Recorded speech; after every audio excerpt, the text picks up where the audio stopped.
Hello everybody, I want to show you with this video you can insert a microSD card at a Sony Xperia 10 Mark II.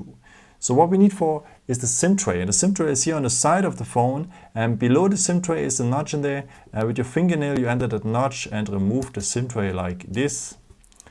And here it is. So on that space we can put our microSD card, and in case if you have a second SIM card, you have to decide between a second SIM card or a microSD card. So it is not possible to have two SIM cards and a microSD card, so you have to decide for. And it has to look like this at the end, and the contacts are below.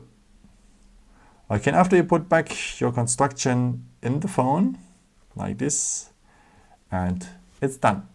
Yeah, I hope I could help you with this video and answer your question. And maybe if you want, you can leave me a nice comment or give me a thumbs up. Would be very helpful for my videos. Thank you so much for. And I've created also some other videos if you're interested in, or maybe just subscribe me. Would be really a pleasure to see you again. And maybe until next time. Ciao.